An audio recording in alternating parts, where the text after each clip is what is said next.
ॐ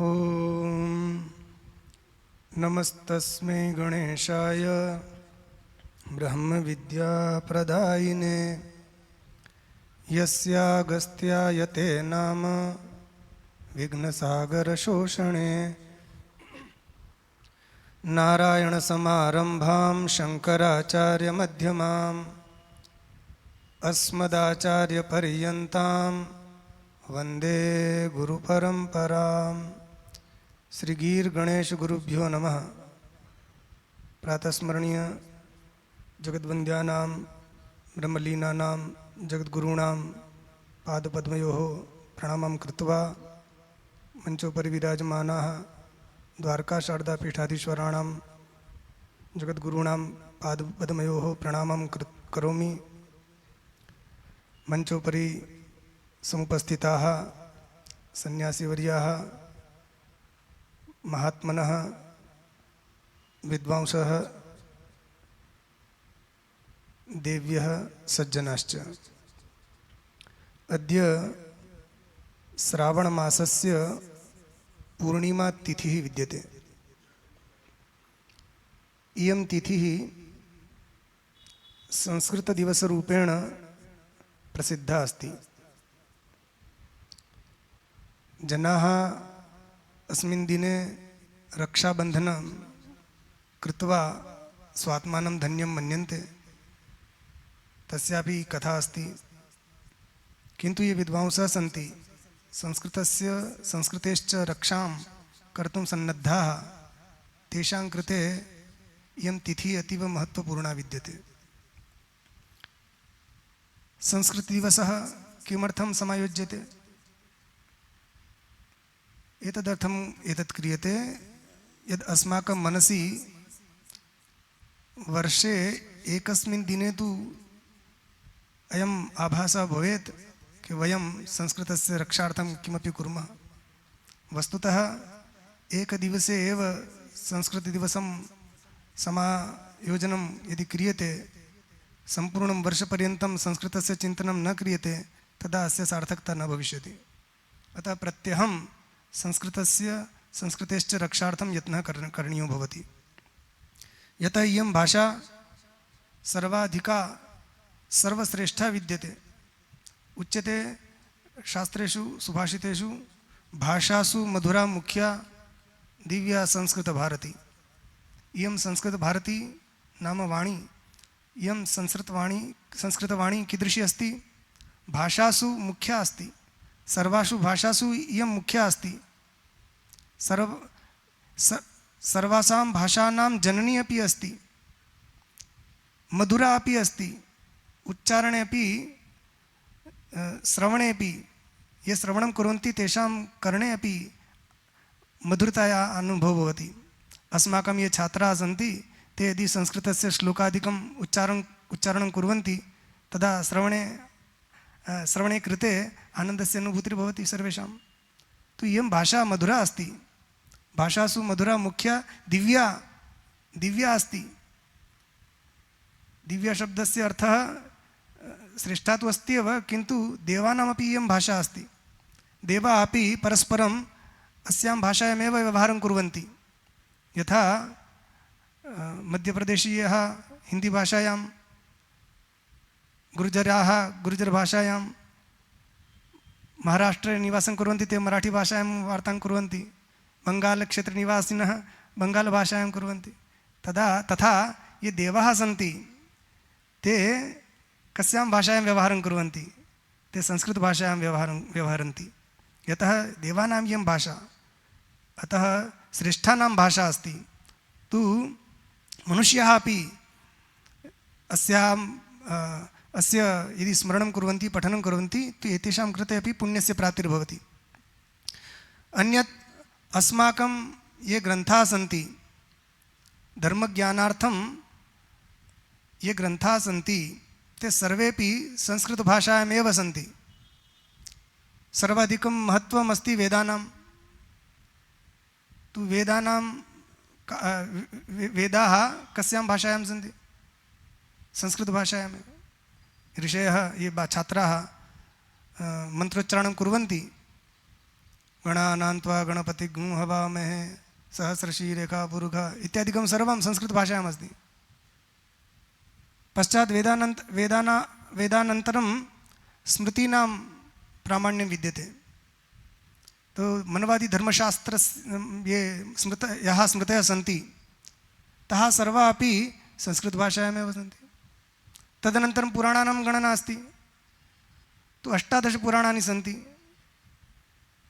तानि सर्वाणि पुराणानि अपि संस्कृतभाषायां सन्ति। अन्यत् अपि काव्यानि नाटकानि इत्यादिकं सर्वम् अस्ति, सर्वं संस्कृतभाषायामेव अस्ति। इतिहासग्रन्थरूपेण ये प्रसिद्धाः ते महाभारतादयः सर्वे संस्कृतभाषायां सन्ति। वयम् अधुना द्वारकापीठाधीश्वराणां जगद्गुरूणां मुखारविन्दात् वाल्मीकिरामायणं पुरस्कृत्य भगवतः रामस्य कथायाः श्रवणं कुर्मः। तो इयं रामायणस्य कथा अपि कस्यां भाषायाम् अस्ति? संस्कृतभाषायामेव अस्ति।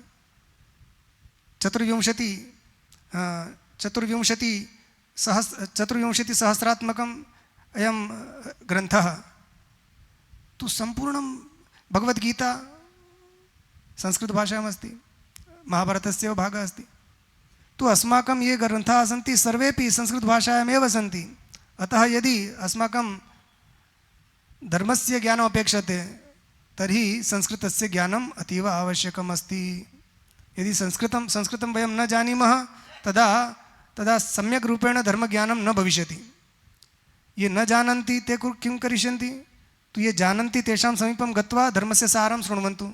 यथा जगद्गुरवः अधुना संस्कृतभाषायां वाल्मीकिरामायणस्य साररूपेण हिन्दीभाषायाम् अधुना श्रावयन्ति। तो भवतां बोधो भवति। तो संस्कृतभाषा भारतस्य प्रतिष्ठारूपेण विद्यते। भारतस्य प्रतिष्ठे द्वे, संस्कृतं संस्कृतिस्तथा। संस्कृतस्य ज्ञानं भवति तदेव संस्कृतेः रक्षणं भविष्यति। अतः एतत् अतीव आवश्यकमस्ति। एतदर्थं संस्कृतदिवसस्य समारोहपूर्वकं सर्वत्र भारते ये संस्कृतज्ञाः ते अतीव उत्साहेन अस्य प्रचारं प्रसारादिकं सर्वं कुर्वन्ति। अन्यत् वाल्मीकिरामायणस्य अधुना एकः प्रसङ्गः मनसि आगच्छति। यदा श्री हनुमान् लङ्कां गतवान् तदा भगवती सीता वृक्षस्य अधः उपविष्टा आसीत्। रावणः आगत्य अतीव भर्त्सयति, अतीव कुत्सितं कार्याणि करोति। हे सीते, त्वं मम अनुसारं सर्वं कुरु इत्यादिकं बहु जल्पति। पश्चात् रावणः गच्छति। श्री हनुमान् वृक्षोपरि स्थित्वा सर्वं शृणोति। श्रुत्वा विचारं करोति, अधुना मया भगवत्याः समक्षं क्या रीत्या गन्तव्यं? यदि गच्छामि चेत् तदा कस्यां भाषायां वार्तालापः करणीयः? तदा मनसि विचारयति श्री हनुमान्। वाल्मीकिरामायणे अस्ति अयं प्रसङ्गः। तु भगवान् हनुमान् विचारयति, संस्कृतभाषायां वच्मि वा लौकिकभाषायां वच्मि? पश्चात् विचारं कृत्वा मनसि एवं निर्धारयति यत् संस्कृतभाषायां मया न वक्तव्यं। किमर्थं? तत्र श्लोकः अस्ति, यदि वाचं प्रदास्यामि द्विजातिरिव संस्कृतां रावणं मन्यमाना सा सीता भीता भविष्यति। श्री हनुमान् मनसि विचारयति, यदि अहं द्विजातीनाम् इयं संस्कृतभाषा अस्ति तस्यां भाषायां यदि व्यवहारं करिष्यामि, वार्तालापं करिष्यामि चेत् तदा इयं सीता मां रावणं मत्वा भीता भविष्यति। तो कदाचित् मया साकं वार्तालापं न करिष्यति। सीता मनसि एवं विचारयिष्यति यद् अयं रावण एव वानरूपेण अत्र आगतः। तु अनेन किं ज्ञायते? प्रथमं तु एवं ज्ञायते इयं भाषा द्विजातीनाम् अस्ति, ये द्विजाः सन्ति तेषाम् इयं भाषा।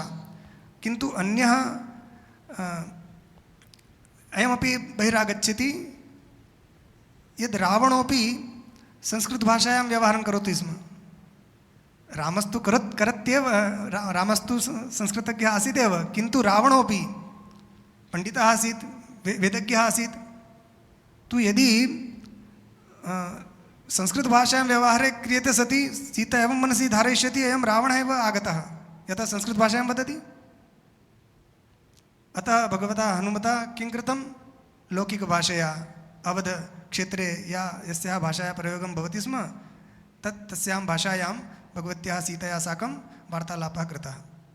तो एतादृशी इयं महती संस्कृतभारती विद्यते। अस्माकं सर्वेषां कर्तव्यमस्ति यद् संस्कृतस्य संस्कृतेश्च रक्षणम् अवश्यं कर्तव्यम्। अन्यथा वयं केवलं नाममात्रस्य हिन्दवः भविष्यामः। यदि नाममात्रस्य हिन्दवः तादृशः न भवेम, किन्तु सनातनधर्मानुयायिनः वयं सर्वे संस्कृतस्य भाषायाः ज्ञानं न भवति चेत् तु मास्तु, किन्तु ये भाषां जानन्ति तेषां समक्षं गत्वा तस्य श्रवणं कर्तव्यं। तदेव जगद्गुरवः अधुना तदेव कुर्वन्ति। वाल्मीकिरामायणस्य सारभूतं यद् विद्यते, न केवलं वाल्मीकिरामायणे यद् लिखितमस्ति, आनन्दरामायणे यद् लिखितमस्ति, अध्यात्मरामायणे यदस्ति, योगवासिष्ठे अस्ति, सर्वत्र रामायणे यद् लिखितमस्ति तत्सर्वं सङ्कलय्य एकीकृत्य सर्वेषां साररूपं यत् अस्ति तत्सर्वं भवतां समक्षं ते प्रस्तुतं कुर्वन्ति। तो अस्माकं कर्तव्यमस्ति वयं तेषाम् उपदेशं सर्वं स्वीकृत्य स्वहृदि संस्थाप्य स्वजीवने अपि संस्कृतस्य धारणं कुर्मः, येन अस्माकं कल्याणं भविष्यति इत्युक्त्वा जगद्गुरूणां पादपद्मयोः प्रणमं कृत्वा विरमामि। ओम्।